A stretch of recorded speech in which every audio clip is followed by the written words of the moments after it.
अस्सलाम वालेकुम everyone and welcome back to the Pharmaco Study. आज मैं आपको बताने अस्सलाम वालेकुम everyone and welcome back to the Pharmaco study.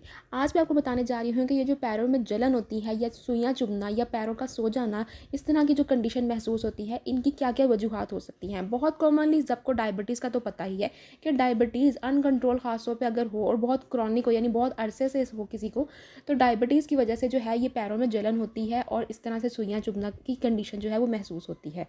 लेकिन इसकी मज़ीद क्या क्या वजूहात हो सकती हैं, और जो बहुत कॉमनली हम लोग सुनते हैं कि एप्सम सॉल्ट का इस्तेमाल किया जाए, उसको जो पहले जो होता है, जो अगर किसी के पैरों में जलन होती है तो उसकी वजूहात में क्या आ सकता है।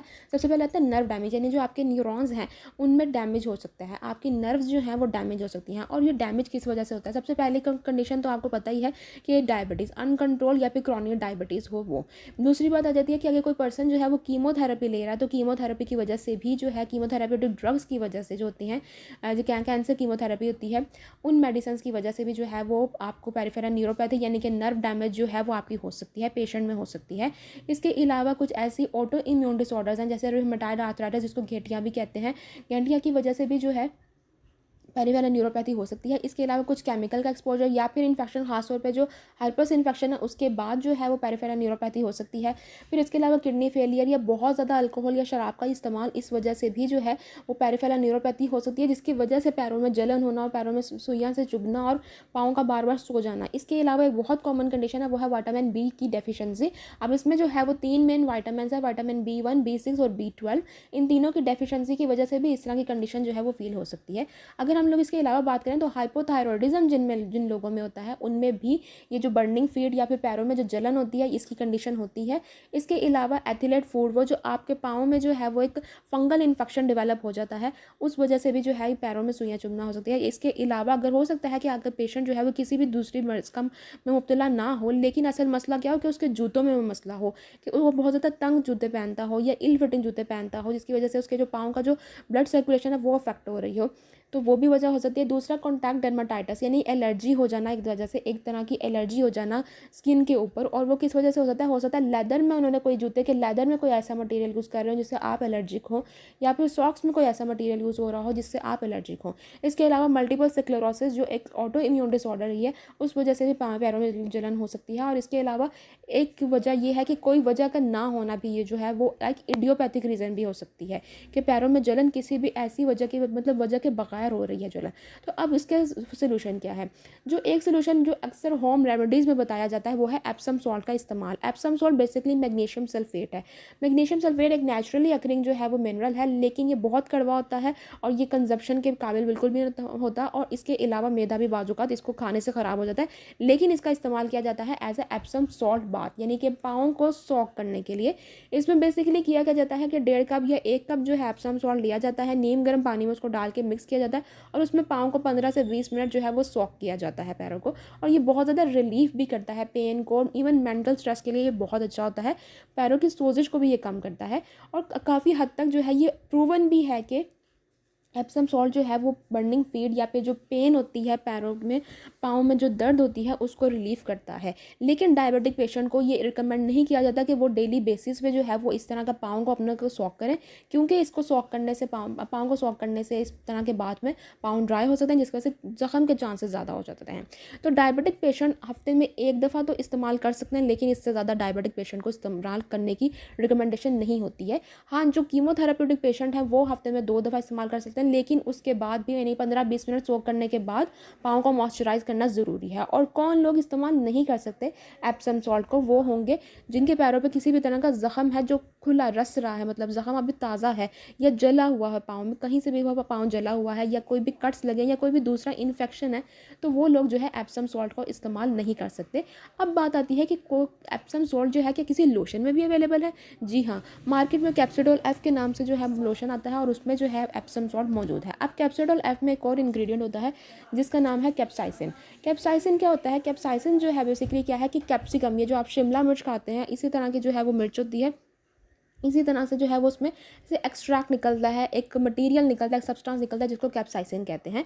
और ये बर्निंग फ्लूइड यानी पैरों की जलन के लिए बहुत ज़्यादा इफेक्टिव होता है और बहुत ज़्यादा स्टडीज़ हैं इसके बारे में कि ये जो है वो बर्निंग फ्लूइड और पैरों में जो दर्द होती है वो उसको रिलीव करता है।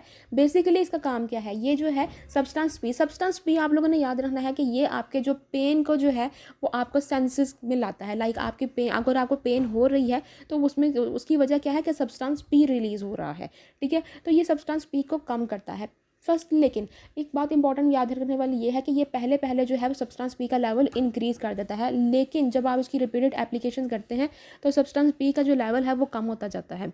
अब बात आ जाती है कि ये कौन कौन सी क्रीम्स या लोशन में अवेलेबल है। क्रीम्स में अगर हम लोग बात करें तो कैप्सिडोल के नाम से क्रीम भी आती है। कैप्सिडोल एफ लोशन का तो मैं आपको बता ही चुकी हूँ। कैप्सिडोल सिंपल लोशन भी आता है। इसके अलावा ये जो कैप्साइसिन जो है वो कम्बिनेशन भी आता है दूसरे इंग्रेडिएंट्स के साथ, दूसरे मटेरियल्स के साथ, जो आपके जो फुट पेन है, आर्थराइटिस है, उनके लिए बहुत ज़्यादा इफेक्टिव होता है, जो कि कार्टिफाई जेल आ जाती है, एग फ्री जेल आ जाती है। इसके अलावा पैचेस में भी ये अवेलेबल है जिसमें आ जाता है सलोन पाक पेन रिलीफ पैच आ जाता है, बेला पास प्लास्टर आ जाता है। तो डिफरेंट तरह के जो है ये पेन रिलीफ पैचेस में भी ये अवेलेबल है। लेकिन अगर हम लोग इसकी बात करें कि ये साइंटिफिकली कितना ज़्यादा जो है ये इफेक्टिव है, तो साइंटिफिकली ये इफेक्टिव है कि ये पेन रिलीफ करता है। ख़ासतौर पे जो पैरों में जो जलन होती है, बर्निंग जो फीट्स होते हैं उनके में ये बहुत ज़्यादा अच्छा होता है। लेकिन यहाँ पर कैप्साइसिन के बारे में एक और इम्पॉर्टेंट बात आती है, इसकी कंसनट्रेशन। ज़्यादातर जो है साइंटिफिकली स्टडीज़ के बारे में देखा गया कि 8% पैचेस या फिर 7.5% जो इसकी कंसनट्रेशन है वो ज़्यादा इफेक्टिव है रिलीव करने में burning feet as compared to the low concentration. अब हमारे पास जो मार्केट में जितने भी प्रोडक्ट्स आते हैं वो ज़्यादातर लो कंसनट्रेशन होती है। लो कंसनट्रेशन कितनी, लेस देन 1%। सो ये जो लेस देन 1% की जितनी भी क्रीम्स हैं और लोशंस हैं ये सारे ही जो है वो एज ए एडजंक्ट, लाइक आप कोई एक मेन ट्रीटमेंट ले रहे हैं बर्निंग फीट के साथ, बर्निंग फीट के लिए, और साथ में एज अ सपोर्टिव थेरेपी आप इस तरह की क्रीम जिसमें वो लेस देन 1% जो है कैप्साइसिन मौजूद है आप उसको इस्तेमाल कर सकते हैं, ठीक है। तो ये इफेक्टिव है लेकिन एज अ सपोर्टिव थेरेपी के तौर पे। तो अगर हम लोग बात करें कि हमारे पास की टेक अवेज के, हम लोग क्या बात जो है वो एंड पे इस लेसन के लेके जा रहे हैं, वो ये है कि एक तो जो है कि एप्सम सॉल्ट बाथ यानी मैग्नीशियम सल्फेट बाथ ये इफेक्टिव है पेन रिलीफ के लिए, जो पैरों में दर्द होती है, मेंटल स्ट्रेस के लिए और इन्फ्लामेशन के लिए, सोजिश के लिए ये अच्छा होता है। लेकिन जो मेन बात है, और कैप्साइसिन भी इफेक्टिव होता है, लेकिन जो मेन बात है वो ये है कि जो मैंने आपको पहले कॉजेज़ बताई कि क्या क्या वजूहत हो सकती हैं, पहले उनको देखना ज़रूरी है कि क्या कोई ऐसी डिजीज़ है जो कि अनडाइग्नोज्ड है, लाइक किसी में डायबिटीज़ है और उसका पता नहीं है, या किसी में रोमेटॉइड आर्थराइटिस है, या किसी की किडनी डिजीज़ है, या हाइपोथायरॉयडिज्म है। तो पहले उस डिजीज़ का, उस बीमारी का इलाज करना ज़रूरी है और साथ एज अ सपोर्टिव थेरेपी ये चीज़ें दी जाती हैं। या फिर किसी को जो है वो फुटवेयर का इशू है तो उसको फुटवेयर और लाइफस्टाइल मॉडिफिकेशन करने की ज़रूरत है। और इसी तरह अगर किसी में न्यूट्रिशनल डेफिशिएंसी है, कोई माल नरिश्ड है, तो उसमें न्यूट्रिशनल डेफिशिएंसी को पूरा करना पहले ज़्यादा ज़रूरी है। और उसके साथ साथ जो है ये as a supportive therapy Epsom salt bath या फिर एप्सम सॉल्ट कंटेनिंग लोशन वगैरह या फिर कैप्साइसिन जो है क्रीम्स और पैचेस जो है वो इस्तेमाल कर सकते हैं। ऑब्वियसली ये ट्रीटमेंट में मेन आते हैं, लेकिन कैप्साइसिन स्पेसिफिकली ट्रीटमेंट में आता है। Epsom salt as a supportive therapy के तौर पे हमेशा ज़्यादा दिया जाता है।